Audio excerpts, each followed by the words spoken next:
So the New Age update is about to drop in global MapleStory, and players were super excited about it after seeing the event play out in the Korean version of the game about 6 months prior. Despite an EXP nerf to its most popular server, Reboot, the event was still a major success, and I personally was super excited about all the changes that the developers were introducing. Changes to daily quests that made it faster to level up your arcane and sacred powers, instance training zones in grandest maps to offer more map availability, and the list of awesome gameplay changes continues. The biggest thing we were all excited for though is 6th Job. After 7 years, MapleStory finally released a new job advancement that features an awesome cutscene-like animation for all classes, enhanced skills for prior job advancements, and the ability to get additional stats from the new Hexa matrix. Sounds cool, right? Well, it sounds cool, but there's a major flaw. In the test server that was released to the Bean Brigade on Friday, November 10th, players discovered that there was a cap to how much of the 6th Job materials that you can farm per day. Being an MMORPG, the main goal of MapleStory is to grind. Games like this receive a lot of critiques for being too much of a time commitment, but for the players who are actually invested in this game, we love the farming aspect. Grinding for hours on end to make upgrades to your character is the most relaxing, satisfying, and motivational aspect to this game and other MMOs on the market. So to put a cap on how much of the 6th Job materials that you can farm is a huge slap in the face to its loyal player base. Still confused? Well, here's how it works. Basically, to level up your 6th Job skills and enhancements, you need Soul Erda, which drops from the mobs in the high-level grandest areas. Additionally, bosses drop special kinds of Soul Erda which can be fused with the mob drops to make your upgrades. With the way the cap works, you can only farm up to 400 Soul Erda per day, which is an abysmally small amount that will barely give you any gains. Players have done the calculations, and it'll take over a year of playing this game daily to barely max out your first set of skills.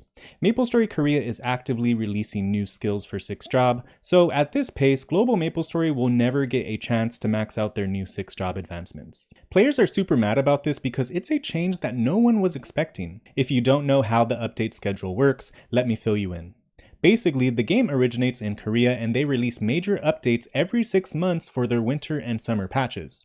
New Age was Korea's summer 2023 patch, which was hyped up to be one of the biggest updates yet, literally ushering in a new age for MapleStory. With all of the great quality of life, new content, and interesting events, it was looking to be a great update for us all. Fast forward about 5 months later, and MapleStory Southeast Asia, also known as MapleSea, got their New Age update preview, and it was looking pretty good so far. Global MapleStory generally shares a lot of similarities with MapleSea, so there was little worry when it came to our server.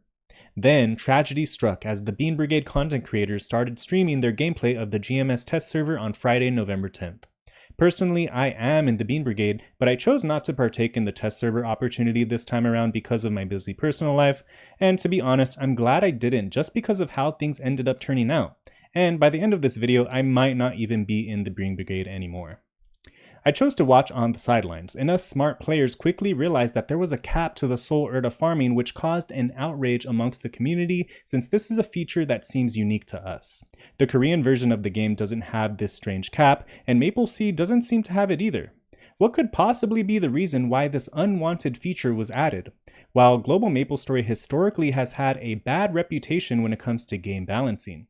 They are quick to release special types of content to the game, such as frenzy totems, because they know it will be a quick cash grab for them, but they hardly seem to account for the long-term effects this might have on the game's balance.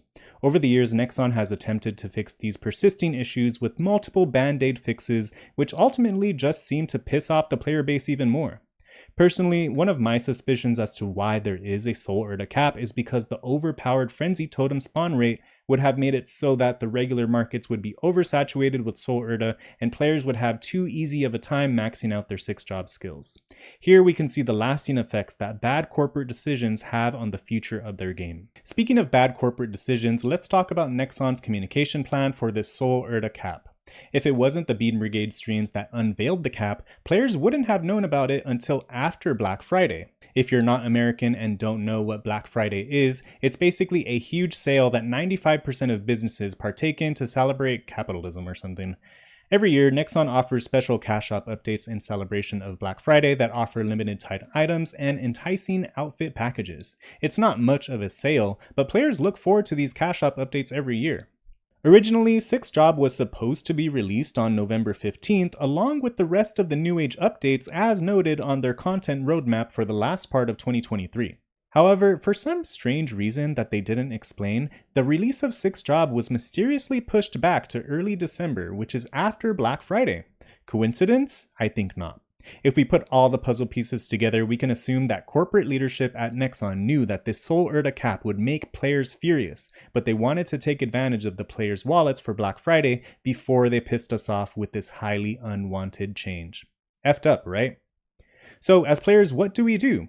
It's probably unrealistic to ask that we all stop playing the game because of how addicted we are. MapleStory is more than a game for a lot of us. It's a part of our lives. We have friends who we hang out with on Discord more than we hang out with people in real life. We spend hours a day on this game watching our favorite content creators on the stream and chatting with them in their chats. And overall, we have a huge passion for this game. What we can do though is stop spending, making our voices heard until Nexon announces a removal of this Soul Erda cap.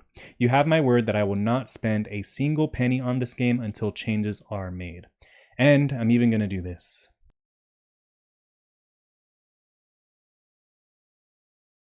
So, Mr. Orange Mushroom, do you have any thoughts and opinions about what's happening in GMS with all this madness? Unfortunately, I am not allowed to express my opinion since I signed an MBA. Totally understand your perspective, Mr. Orange Mushroom. Keep doing your thing. And do you think that the viewers of today's video should subscribe to the Maple Bench YouTube channel? Hell no. What? You don't? I never liked that guy anyways.